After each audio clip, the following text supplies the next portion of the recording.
ശ്രീ വസന്ത് ഇന്നും V D സതീശനെ വിമർശിക്കുകയാണ് PV Anwar ചെയ്തത്. എന്നിട്ടും അൻവറുമായിട്ട് ഇനിയും ഒരു ചർച്ച എന്നാണല്ലോ PK കുഞ്ഞാലിക്കുട്ടി പറഞ്ഞത്. നാളെയോടുകൂടി ഒരു തീരുമാനം ഉണ്ടാകുമെന്നാണ്.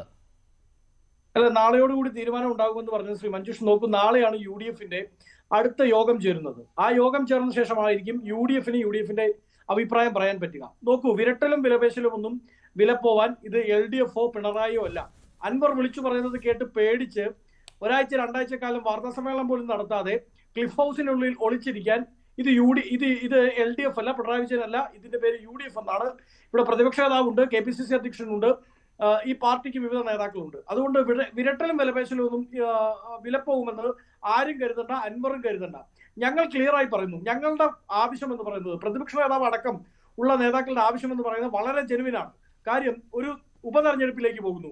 ഞങ്ങളായിട്ടുണ്ടാക്കിയ ഉപതെരഞ്ഞെടുപ്പല്ല, ഞങ്ങൾ ആവശ്യപ്പെട്ടിട്ടല്ല അൻവർ രാജിവെച്ചത്. അങ്ങനെയുള്ള ഒരു ഉപതെരഞ്ഞെടുപ്പിൽ അഖിലേന്ത്യാ കോൺഗ്രസ് കമ്മിറ്റി പ്രഖ്യാപിച്ച സ്ഥാനാർത്ഥിയെ, ആ സ്ഥാനാർത്ഥിയെ അംഗീകരിക്കാൻ പറ്റില്ല എന്ന് പറഞ്ഞാൽ അങ്ങനെ ഒരാൾക്ക് ഒരിക്കലും UDF-ൽ നിൽക്കാൻ പറ്റില്ല. എങ്ങനെയാണ് നിൽക്കാൻ പറ്റുക?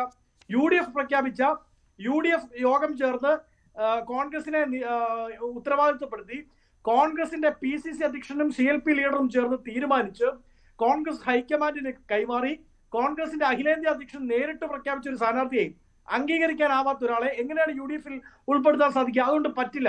വളരെ ക്ലിയർ ആണ്. ഞങ്ങൾ തുടക്കം തൊട്ടേ പറയുന്നു, അൻവറിന് ഞങ്ങളുടെ കൂടെ ചേരണമെന്നാണ് അദ്ദേഹത്തിന്റെ ആവശ്യമെങ്കിൽ, അദ്ദേഹത്തിന്റെ മാത്രം ആവശ്യമാണ് കേട്ടോ, അദ്ദേഹത്തിന്റെ ആവശ്യമെങ്കിൽ അദ്ദേഹത്തിന് ചേരാം, അദ്ദേഹത്തിന് സഹകരിക്കാം. കാരണം അദ്ദേഹം പറഞ്ഞ വിവിധ രാഷ്ട്രീയ കാര്യങ്ങളോട് ഞങ്ങൾക്ക് ഐക്യപ്പെടേണ്ടതായിട്ടുണ്ട്, ഞങ്ങൾക്ക് ഐക്യമുണ്ട്, ഞങ്ങൾക്ക് അതിനോട് താല്പര്യമുണ്ട്, താതാമ്യമുണ്ട്.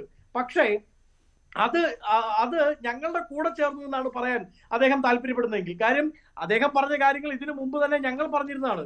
ഏത് RSS CPM ബാന്ധവം, മുഖ്യമന്ത്രിയുടെ ഓഫീസ് കേന്ദ്രീകരിച്ച് നടക്കുന്ന മാഫിയ ബന്ധങ്ങൾ, ഒപ്പം തന്നെ മുഖ്യമന്ത്രിയുടെ അനുചരനായി, മുഖ്യമന്ത്രിയുടെ ദൂതനായി RSS മേധാവിക്കൊപ്പം സൽക്കാര വിരുന്നിന് പോകുന്ന പോലീസ് ഉദ്യോഗസ്ഥർ, ഇതൊക്കെ ഞങ്ങൾ പറഞ്ഞിരുന്ന കാര്യങ്ങളാണ്. അത് ഞങ്ങളോടൊപ്പം ചേർന്ന് നിന്ന് പറയാൻ അദ്ദേഹം താല്പര്യപ്പെടുന്നെങ്കിൽ ഞങ്ങളുടെ ലൈൻ അംഗീകരിച്ചാൽ മതിയാവുകയുള്ളൂ, അല്ലാതെ അദ്ദേഹത്തിന്റെ ഉമ്മാക്കി കണ്ട് പേടിക്കാൻ തൽക്കാലം കോൺഗ്രസിനെ കിട്ടില്ല, UDF-നെ കിട്ടില്ല എന്ന് വളരെ വ്യക്തമായി പറയാൻ ആഗ്രഹിക്കുകയാണ്. ശരി, ജേക്കബ് ജോർജ്, ഇത് ആർജവമുള്ള വാക്കുകളാണ്.